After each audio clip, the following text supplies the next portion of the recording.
What is up, everybody? Solomon here. Can you guys hear me? Give me a thumbs up if you can hear me. I lied to you guys last week. This is probably one of the last videos that I make with this laptop. I still need a tripod for the Canon EOS Mark 6 camera that I have to integrate with the MacBook that I got. So give me some thumbs up if you guys can hear me. If not, we will figure it out.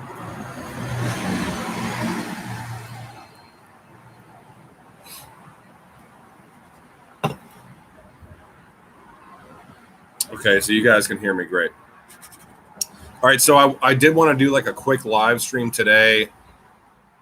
These live streams are okay in my opinion, but I'm not a huge fan of them. They're just kind of trying, me trying to at least keep up with the community that's here.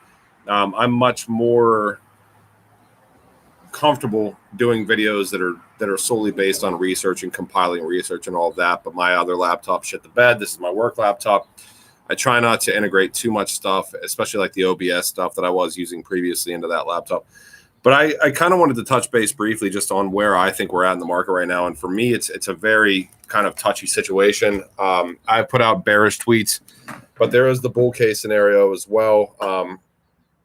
And yeah, maybe go through a little bit of where I think my head's at as far as all of these different things are concerned. And I'm solely at this point, like I know that a lot of people are talking about looking at different coins and everything else. And yes, certainly different coins make sense to look at even from the short-term perspective. But I am solely looking at Bitcoin right now. I have made videos in the past and I've talked in my Patreon and all these other things about what I'm looking at whenever we potentially are going to start to turn the page here, whether we continue to go bullish or if we do go bearish. And I made the decision a long time ago, I'm just going to be looking at Bitcoin. So that's kind of where my head's at this point in time. And here are some of the concerning things that I'm looking at. A lot of people think charting is bullshit. A lot of people think that it does not make sense whatsoever. I have never stated that I was a TA guy or any of that, but I do utilize it, and to me it makes sense completely to be looking at every different facet, and it depends on where you're really at from an investment standpoint. So if you consider yourself an investor that plans on staying in this market for 3 to 5 years, looking at the chart really doesn't matter at all to you, because at some point prices go up. If you pick the right assets that have potential utility, the right assets that are going to either garner hype or actual real world adoption. And there's certainly plenty of those out there. But, the signs were written on the wall for me as far as some of these complete meme coins that just completely ran. And I certainly played a part in that as well. I mean, I didn't shill them to the point of shilling them, but, I was into certain complete shit coins that probably weren't going to go anywhere, expecting them to go up because I thought that I had, quote unquote, learned how to do that because I caught one or two of them. Actually, I caught a handful of them over like a 2-week period that did really well. So yeah, that completely resets whenever the market actually takes a little bit of a dump. So I don't even care about that. I want to focus on where I think we're at right now. Where I think we're at right now is a very, very kind of middle of the road. What's the word, Ashley? Fragile. Fragile is the word. A very fragile place in the market right now as far as what Bitcoin's doing. And make no mistake about it, I still certainly believe that Bitcoin is going to rule the roost right now, even though I don't hold any Bitcoin. I watch Bitcoin for a reason. I watch Bitcoin because Bitcoin is going to drive the market. As soon as Bitcoin crossed and went bearish on the daily back in mid-May, we did see some altcoins do blow-offs and start going higher because we thought Bitcoin was going to go higher. And that all kind of ended like the beginning of June whenever everything just started going down, right? So, I did not follow my own advice to an extent because I thought Bitcoin was going to go higher as well. But there are very simple things to be able to watch for in this market, I think, as far as what Bitcoin is doing to be able to tell if we're going to be going higher or going to be going lower. And they're on different time frames across the board. So I watch a lot of guys that do like technical analysis. I watch Blockchain Backer. He deals in fractals a lot. He deals in fibs a lot. I like watching Crypto Crew Universities for Bitcoin as well. He does a lot of really good stuff. I don't ever overlay fractals. It's just not my style. Fibs, I kind of started playing around with a little bit because they are interesting to me. Where you start to see things fall. I like keeping it extremely simple to the point of literally just throwing up the 21 EMA and the 50 EMA and looking at different time frames, and then you can obviously chart different things as well, pennants and all sorts of crap. But I like looking at that stuff. Go inside, please. And right now, where we're at is very interesting to me because I have been saying, probably not on here necessarily, but like on Patreon, the past couple weeks, that yes, we're going down. It looks like crap, but we're going to have some sort of a relief rally. Maybe this is the relief rally. So I just wanted to share what I'm seeing right now with you guys. With all those disclaimers and all that other bullshit that I just said aside, I just want to get to the facts and kind of talk about what I wanted to talk about in this video. So right now, for me, on the daily chart, so if I'm looking at this on a day-to-day basis, a smaller time frame, the most important thing that I want to see right now, number one, is I want to see Bitcoin on the daily chart close above about $33,000. And I want to see it maintain that. Right now, we're at 33,955 or whatever it is. But what's really important is that close and a break above. We have to break above like about $35,200. And to me, though, like looking at these daily charts is great, but it really doesn't mean a whole lot. So for the very, very, very, very small short term, like I just said, I really, really need to see Bitcoin close above about $33,100, $33,200, something like that. What I'm more so concerned about is this. And what I'm concerned about right now is if you pull up the weekly chart on Bitcoin and you have these EMAs kind of overlaying and everything else, the 21 and the 50, blah, blah, blah. I know Blockchain Backer had mentioned a similar number to what I think I posted on Twitter earlier today or whatever, what I want to see Bitcoin close around. I can't remember exactly what that was. And I really don't care because we need to see a substantial close after Sunday at midnight. Bitcoin, you all better hope, and I better hope, for us to maintain this bull run. And make no mistake about it, I'm still holding the utility assets. I've just made the decision in my head. I'm not going to sell things like Quant, XRP, Algorand, Zinfin. I actually won some Constellation, some DAG, like 2 days ago. So I'm not going to. I don't plan on selling that. That's one of the assets that I wanted to pick up. We all better hope to see it close from Bitcoin above like $34,000. Above $34,000, or at least a candle body on the weekly above $34,000 before Sunday at midnight, or right after Sunday at midnight, or we're, in my opinion, we're in like a big world of shit. So, I think a big thing to keep in mind in this market is this. Okay, there are people that are still joining this market right now. There are people that have probably been here for 4 to 6 months, which is very, very new and very, very nascent to how these markets fluctuate and how they work. When you're at this point in the market, and this flushes a lot of people out that are going to, well, it may flush a lot of people out that, they understand what the inference and like what blockchain and what DLT and what crypto and digital assets are going to do in the future. But when the market keeps going down, it kind of just makes people feel like shit and they don't want to be here anymore.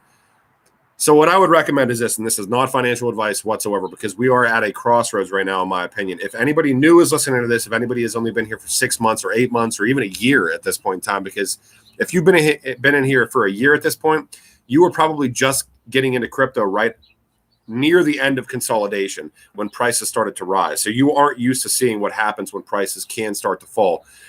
I've talked to multiple people that have been in here for maybe 4 to 6 months saying, I just held because I didn't think it could fall any further. Well, prices can fall, and if Bitcoin crashes, further than this, you're going to see a hell of a lot more of a dip than what we're seeing right now. There's multiple caveats to this because it's very weird that we haven't had like a parabolic blow off top to Bitcoin, which historically through every other bull market in history we've had. But I'm not going to sit here and argue with what I'm seeing in the charts. And even though I'm not a TA guy, I'm just going to tell you honestly what I think. If I were new in this space and I had no assets, 0 assets, what would I be doing right now? If I had the knowledge that I have now, but take myself back 4.5, 5 years ago when I first got into crypto. If I were new in this market, but I had the knowledge, I would be making sure that I had a fiat bag on the side. By fiat, I mean cash. Whatever your native currency is, I would be making sure that I had a small amount of that on the side. Not small, probably like 65 to 70% of my bag would be on the side. And I would be buying maybe potential assets that I would feel are undervalued right now, that got hit very hard by this dip that Bitcoin took. And when I say hit, there's people that use just straightforward moving averages, the 50, the 150, the 100, the 200-day moving average. I like the EMAs. When I say hit hard, I mean go to tradingview.com, look at an asset that you believe has utility. Lattice got hit pretty hard. Alliance Block got hit pretty hard. And I'll talk about Alliance Block in a minute because somebody tried to fuck with me on Twitter for what I'm posting about Alliance Block, which I don't care. XRP certainly was like kind of right there on the fence at this point in time. Algorand, there's all sorts of assets that got hit hard. And by saying maintaining a fiat position, what I'm saying is make sure that you have enough power where if we go down lower, that you can go in harder into crypto. And this is not financial advice, but this is what I would do, and it is what I'm doing right now. I'm making sure that I have enough cash on the side where if we do go lower, I can make a move where I can buy in heavy, for example, like in March of 2020, where even if you're buying medium to high cap coins, all your fucking coins are going to go up like at least 10x, probably closer to 20x. And if you pick the right ones, 40 to 50 to 60x. That's the move. That's the move that is going to change your entire lives forever. But also, I'm kind of weighing myself into some of these assets that I believe are just solely like straightforward, like crazy undervalued. And when I say when undervalued, I would recommend watching a video by Crypto Crew University. I'm not affiliated with that dude whatsoever. He uses just straightforward moving averages. I took that and kind of am using it for EMAs. If on the daily chart, and even more so if on the weekly chart, you see price action below the 50 and the 21 EMA on the weekly chart for an asset that you believe is very much so undervalued, and maybe it just launched in that May-June timeframe, certainly prices can go down further, but it's already undervalued, especially if like the RSI. The RSI, if you're not aware, the RSI is essentially just a measure of overbought and oversold conditions. Different people use different metrics for that. I like using right around like 37 for oversold, 36 for oversold, and right around that like 74 for overbought as far as crypto is concerned. A lot of people use 30 and 70. Some people use 40 and 80. If you're not aware, you can go to tradingview.com. You can open up a very free account. You just input I don't even know if you even have to input your email. I think you input your email, you get 2 free indicators. If you go to TradingView, you can input 2 free indicators. I'm not affiliated with them. I don't get paid by you going there. I don't give a shit if you go there or not. I'm just telling you what I do. 2 free indicators. The indicators that I use right off the bat are the 21 EMA and the 50 EMA. And you can, what I would recommend is for any asset that you believe in, to type in the oldest chart that exists. So for BTC or for Bitcoin is the BLX. It's the Bitcoin Liquid Index. However, price action is not current. For XRP, XRP USD, and XRP BTC, it's Poloniex, right? You can also go to CoinMarketCap. And if you go to CoinMarketCap, you can click on markets. And if you click on markets for a coin that may be newer, it'll show you all the exchanges that your asset is on and the pairings that they're in. You'll see this little like liney type symbol if there's a chart. And that if that's the case, that will take you to DEX tools. You can pull up the EMAs on DEX tools as well and do the same thing for newer assets. Newer assets are harder to chart. I wouldn't recommend doing it. They don't have a lot of history, but you can utilize them for short-term whatever. So, yeah, I mean, that's kind of where I'm at right now. I think that it makes sense to be able to, if you've been in this market for a while, number one, here's what I'm doing. I'm not selling my utility bags because they haven't reached valuations where I would sell them at. That's just me personally. Even XRP, I'm not selling XRP. I'm not selling HBAR. I'm not selling Quant. I might sell Quant a little bit because I bought Quant at like $3. But even selling Quant to me, it just makes sense. Like people have asked me, would you buy Quant right now? Quant touched $1 billion market cap and got rejected, and now it's doing its own thing. I don't know if it's above or below $1 billion right now, but you have to like think, you know, what is Quant's market cap going to be in, let's say this was, theoretically, let's say this was the top for crypto, okay? I'm not saying it is or not. I'm saying that there's more bearish indicators than there are bullish, and I'm saying that there's a lot of barriers that need broken down for crypto to go bullish again, and I don't necessarily see those things happening. Now, that being said, could they happen? Certainly. That's one of the reasons I'm not selling my utility assets. That's another reason why I'm starting to slowly buy some of these assets right now that I just feel like are very much so undervalued. But I'm not blowing my whole load by buying assets I feel are undervalued right now, just based on what I'm seeing with Bitcoin. But for something like Quant, me personally, if I didn't hold any Quant, I would feel more comfortable just buying a tiny bit of Quant. Not financial advice, but for me, I would buy a tiny bit of Quant and I would ride it into whatever bottom it goes to, which I would imagine for Quant would probably be right around that like $23 to $25 range. Not sure when that happens, but if Quant bottoms again, depending on when it bottoms, I would imagine $20 to $30, somewhere around there. And I'm willing to, what is that, like a 70% loss right now? I'm willing to buy a little bit of Quant right now, a tiny bit of Quant, and then load up more at these bottoms. So the big thing I want to get across is just, stay level-headed in this space right now, because everybody is going to say, we're bullish again. Crypto's going to the fucking moon. Well, that's complete bullshit because they don't have any clue what the fuck they're talking about. Neither do I. I'm just telling you what I've seen and I've tried to learn every different facet of this market, whether it be deep diving and utility, or whether it be just being able to simply look at a chart on different time frames, a close time frame, a more zoomed out time frame, a more zoomed in time frame, and a very, very far look at the complete forest time frame.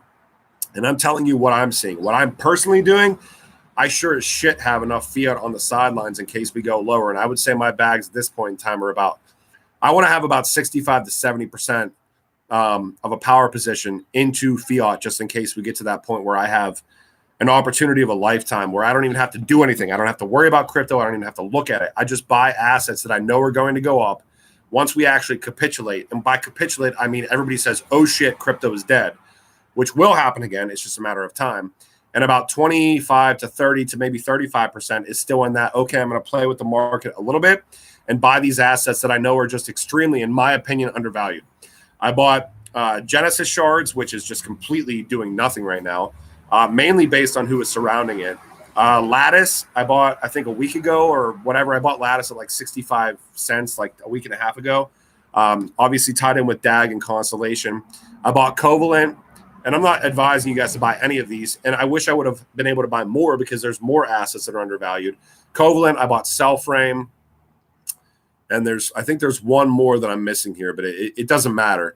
I mean, it is what it is. And some of these assets that I'm talking about did just launch around that May or June timeframe. So they really didn't, they had their pre-sale dumps. They didn't have a chance to recover from those because Bitcoin shit the bed. And when people say that this is a utility bull run and that it doesn't matter what Bitcoin is doing, they're completely full of shit because it's very apparent it matters what Bitcoin is doing. At some point in this market, it will not matter what Bitcoin is doing. Bitcoin will still certainly play a role with the assets that it's attached to on all these exchanges from a margin call and all these other standpoints. But once Bitcoin becomes not number one, which it will at some point in time, that's where we're really at, and that's the kickoff of what we all expect. At least utility maximalists, what we expect to happen in the future, and at some point that does happen in the future. So, in summation, don't freak out about crypto right now. If you're over-invested, I can't help you because maybe you shouldn't have over-invested. You should never over-invest into crypto. When I tell people how much XRP and how much HBAR I have, usually they're telling me that they have way more than I do. Not usually, but I would say like 40 or 50% of the time they tell me they have more than I do. And that's fine with me. I wasn't creating content until June of last year. I wasn't doing any of that shit. I was just focused on deep diving and sending my shit to other influencers that were getting paid for it, which is fine. I don't really care at this point. But yeah, I mean, if you only have a couple $100 a month to splurge on crypto, certainly don't use credit cards. Certainly don't take out a second mortgage on your house or any of that shit. It doesn't make any sense. It is what, in a couple $100 in crypto, if you buy in capitulation, if you buy at the bottom, or once everybody says crypto is completely dead and it's so hard to buy because everybody's so scared, and you put $1,000, if $1,000 is all that's in your bank account, Imagine putting $1,000 into some of these assets that you look on into CoinMarketCap.com that, or even like fucking Cardano, ADA, which was like what 60x from the bottom. No, it was way more than 60x. It was at like almost a penny, right? So like a little bit under 2 cents, and it went to like $1.60, right? So like an 80x. $1,000 is not anything to screw with if you have the guts and the balls or the vag, whatever you may have, to buy during complete capitulation and to buy during complete bloodshed when everybody else is saying that this market is completely dead. So keep a level head, guys. That's kind of my message right now. I'm working out trying to get this actual YouTube with deep dives and everything back going again, but it's where I'm at. So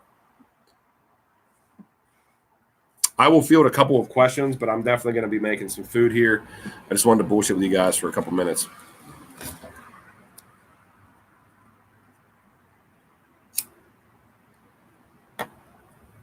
I have not looked into Coin98. Yeah, Roth IRA is certainly something that you can do. For a noob, what with 3 coins to look at? Well, Jimmy, I mean, when you say 3 coins, it really, I mean, it's a hard question to answer. Like, are you talking about long-term investments? Are you talking about next 2 to 3 years, next 3 to 5 years? I guess that's kind of where my head's at. Because there's a multitude, Jimmy. If you want to look into coins, I would look into utility-based coins where all these organizations are surrounding themselves with. Look into Quant and what they're doing. Look into Gilbert Veridian and kind of his like cover letter and kind of the central banking organizations that he's worked with. Look into HBAR, Hedera Hashgraph, and their governing board. Look into Alliance Block and just who they are aligning themselves with. Look into XRP and all the work that Ripple has done with central banks and payment providers across the board. Look into Zinfin and R3 Corda. Look into all sorts of things. Yeah, of course I hold XDC.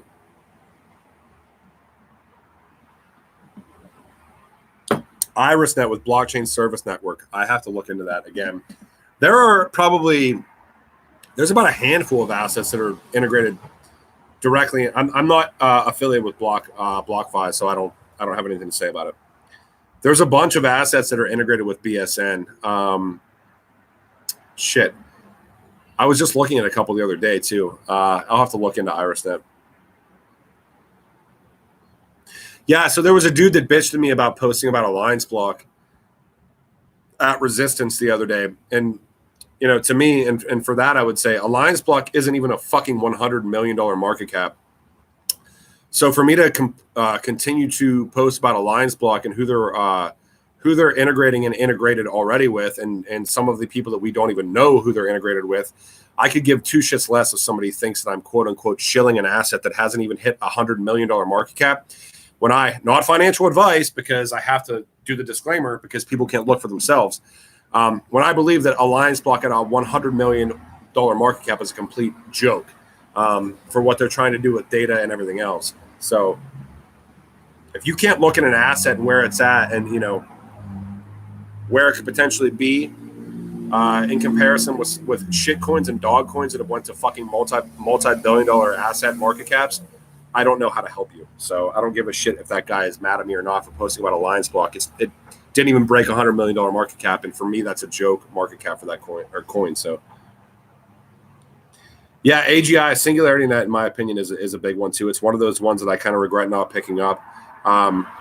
There's some other ones too who posted that. Unknown Revolver. So Vector Space is also dealing in AI. So AGI Singularity Net. If you haven't looked into that, so Ben Hanscom is one of the lead architects of AGI and Singularity Net, and there's a company called I think it's Hanscom Robotics, and they dealt directly with the United Nations. That robot Sophia that became the first citizen of Saudi Arabia that was a robot, that's through Hanscom Robotics. There's all sorts of shit that go on with Singularity Net and AGI.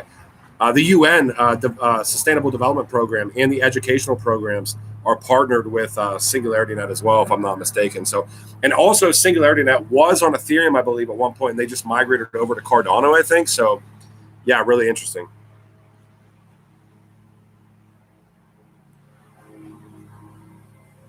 Vector Space is Microsoft. Yeah, well, look into Palm. It's PALM. PALM is going to be an NFT platform that is it's a consensus or consensus CONSENYS. Consensus is like, essentially building that XRP killer network out supposedly or whatever. Consensus is giant as a giant. Look into Palm. They're going to have a token. Yeah, they're going to be big too, in my opinion. They just partnered with like one of the biggest artists and like I think the biggest artist in the UK to do an NFT drop at some point. So they're going to be essentially trying to like battle that Flow platform that came out. So we'll see what happens with that. Is it Ben Hansen? Okay. Yeah, Palm. Hansen Robotics, yeah. Kusama and the Canary Network will pilot on the Flare network. Maybe, I don't know. That leads me to say like Alliance Block is doing things with Polkadot too. I found I posted this to Patreon like 3 or 4 days ago. So there's a Polkadot ecosystem called Super Colony, and Super Colony is building and investing in Polkadot companies, and they're building upon Alliance Block. So Alliance Block, and I actually posted that in Alliance Block's Telegram, and I directly tagged Rashida Jaja, who is the CEO, and he said like, "Where did you find that?" And he gave me like the sleuth thing or whatever as a message. So they're obviously building with DOT as well.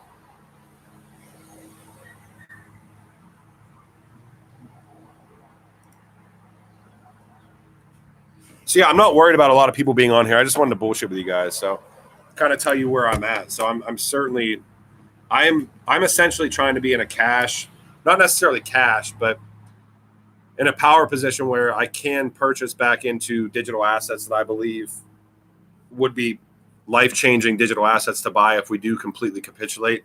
But I'm also probably about 30%, slowly starting to dip my toes in the market because we really don't know what Bitcoin's going to do. And it's just everything that Bitcoin is saying right now, and it is. Bitcoin is in a bear market right now still. 100%, 1,000%. But we never had a blow off top, which is a little bit crazy to me. So I'm kind of preparing for both. I'm preparing for either situation, but I'm more so preparing for capitulation. And I could be right, I could be wrong, but I haven't sold my utility, so I really don't care. Algo I hold, yeah. Yeah, I think people are underestimating and not understanding exactly, like, so the whole Flare ecosystem, along with the Canary Network, which is obviously Songbird now, and, I think a lot of people in the XRP community are pissed off about price with XRP. They just want to have their airdrop. They want to have their airdrop all at once. Well, what do you think that those people would do if they got their airdrop all at once, and if everybody got their airdrop all at once and then everybody fucking dumped on the market? They would bitch just like they're bitching right now about not getting it. And I could care less if everybody has their right and their own opinion, and they're entitled to that as well, obviously.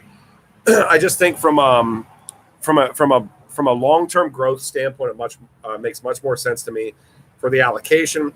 It makes much more sense to me from a growth standpoint for the delay. I mean, shit, Ethereum 2.0 isn't even out yet. Cardano hasn't even went live yet on their, completely for their all their upgrades and everything like that. There's so many ecosystems out there that aren't even live yet, and we're sitting here bitching about Flare when Flare was literally just released or just announced, less than a year ago. And I would rather have these developers develop and make sure the network gets rolled out correctly. And I think people misunderestimate how giant having a Canary network that integrates directly into Flare's mainnet ecosystem is, because you're going to essentially have a Kusama version of Polkadot in the Songbird network as it relates to Flare. And I talked about Kusama in November of last year at like $25 or $26 per KSM.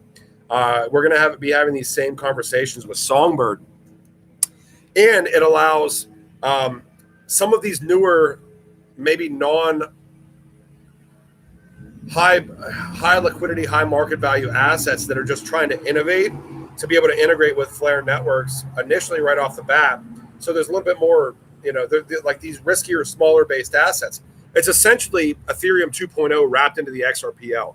This is while integrating the utility that Polkadot has integrated with Kusama and the Canary network, allowing these developers to build and test upon this Canary network, which is Songbird, before integrating into the high stakes, the actual high money, the high liquidity network of Flare itself. So to me, it's a no-brainer. I'm going to be participating in both. I'm going to be holding both. I'm not going to be selling either. I'm going to be garnering as much rewards as I can in Songbird. Songbird may be the dark horse as well, because until Flare fully develops and the mainnet is fully live and the utility is fully live, I think people are not understanding what Songbird is. Songbird is future utility of Flare. I mean, that Songbird network is the future. The end game utility of Flare will be built upon Songbird. At some point in time, it will happen, and we're all going to sit here and watch it, and we can either ignore it and say it's bullshit that they're delaying, and they're going to have these multiple coins and these multiple ecosystems. At some point, the end use case of Flare will be whatever is being built upon Songbird at first, because it's going to allow for market fluctuations. It's going to be it's going to give allowance for shit that we don't even know that's going to come about in blockchain and DLT in the next 2 to 3 years will be built upon Songbird before it ever moves to Flare. So the end game of Flare is essentially going to be built on Songbird first, and we're all going to be having the opportunity as XRP holders during the snapshot to be able to participate in that network before anybody else does. So you can say what you want to about it. I'm just literally sitting back in a lawn chair on the beach, sipping a Mai Tai, waiting for these networks to be released in the correct way. And that is all that I give a shit about. So that's where I'm at with that. So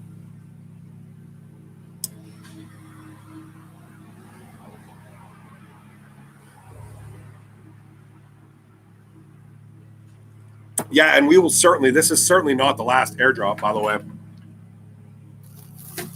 mean, that's kind of pretty straightforward. We're going to be getting more airdrops. I'm not necessarily sure if it's going to be happening through Flare network, but more airdrops are in the pipeline for XRP holders that held during the snapshot at some point, in my opinion. And even if that's not the case, more airdrops will happen for potentially Songbird holders, potentially Spark holders.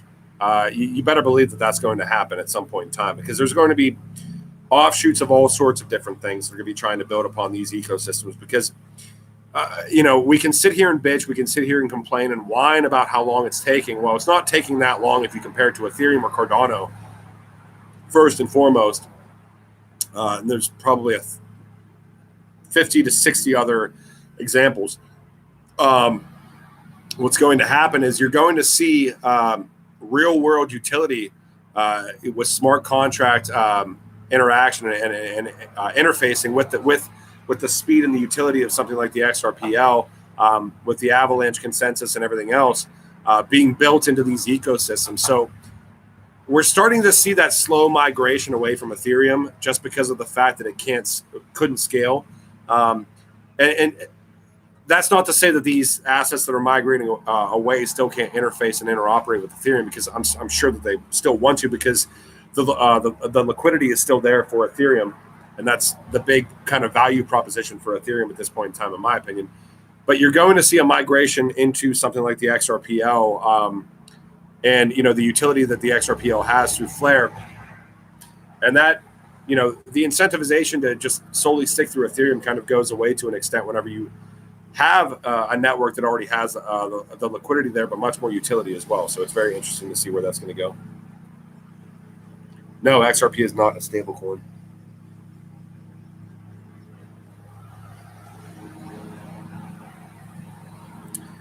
Who did they just acquire, Chris? DAG. Who did DAG just acquire? Yeah, I have looked into Icon. I have to look into them more. Icon was one of the ones, I think I actually did a deep dive on Icon too. It's about DeFi right now, certainly, but don't negate centralized finance because it has to tie in. So I would, if I could take the liberty to potentially modify that post where it's about DeFi now. Yeah, it's about DeFi now, but it's about how DeFi is going to interface and interoperate with centralized finance, I think, is really the key to this entire thing. And we have companies out there like Alliance Block that are doing that. Ethereum is certainly, even though I don't think Ethereum is, the most efficient, Ethereum is certainly doing that. Flare Networks is certainly going to be doing that.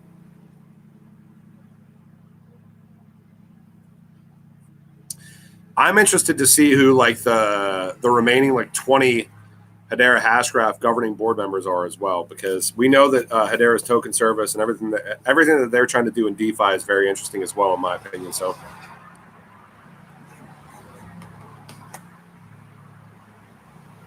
I am going to my first workout class tomorrow. It's a step class with my wife. Or wait. Yeah, it's like a super chick female class. So I'll be there with all girls, I'm sure.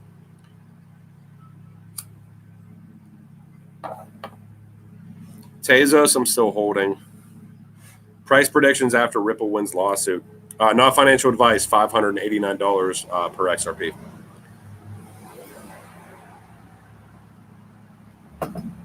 I've always said, in my opinion, and I don't like doing price predictions, I thought that XRP was going to be between $10 to $35, somewhere around there during this bull run, and I was wrong. So I also didn't know what the fuck I was doing looking at charts or any of that stuff back then either, so I have no idea.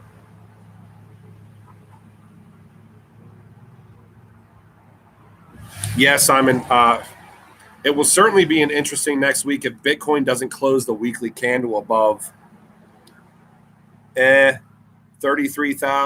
$33,600. It will be a complete shit show. You might see a little pump above it, but it will be a complete shit show. We need to close the weekly candle above that price range, 100%.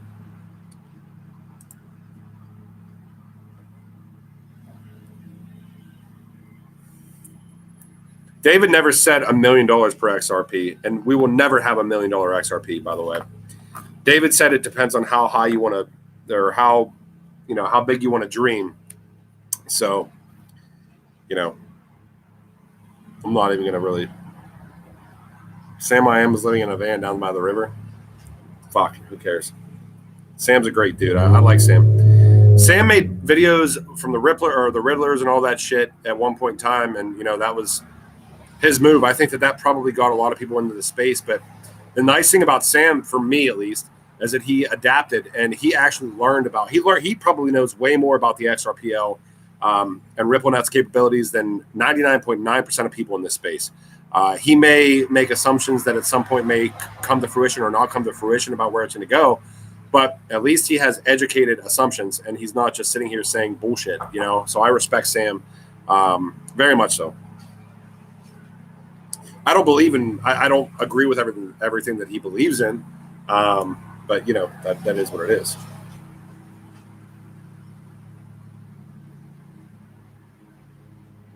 Disagree. I don't think Sam's a total idiot, John. 5 top coins in my portfolio. I don't have them. Alliance Block. I should probably add more to. Okay. So the most allocations that I have for coins. Okay. XRP, Hedera Hashgraph, Quant, probably DOT, and Alliance Block, I think, are the top 5 that I have. All right, so I think I'm going to end this, guys, but I'm glad that you guys were able to join this live stream. Yeah, we've all made mistakes, though, Alchemist. I don't know, dude. I don't pay attention to Sam for coin calls. I pay attention to what he knows about XRP. So I've held Links since God knows when, a long, long time ago. I've held Quant since $2 or $3, maybe right under $3. I've held DOT since it was like $220, which was before they did the reallocation or the denomination of coins. So like $2.20 or whatever the hell it was. But there's coins that I haven't bought too that I wish I would have bought. Energy Web, Avalanche before the bull run really kicked off because I knew where they were going to go. So yeah, I'm still holding Stellar just in case. I don't hold a lot of Stellar though. I probably have like maybe $1,000 worth of Stellar. That's about it. So, but all right. So I am going to still try to set up my actual recording thing. let's hope to see some deep dives and stuff like that, with actual presentations and not just bullshit live streams for me within the next week. Hopefully I got to get a tripod for the camera, but I appreciate all you guys. Thank you guys very much for joining. And yeah, still want to keep this channel alive because I plan on making this channel completely rise from the grave here within the next couple of weeks or so. So I love all you guys. Thank you guys very much. I appreciate it. Okay. I'll talk to you. All right. Bye.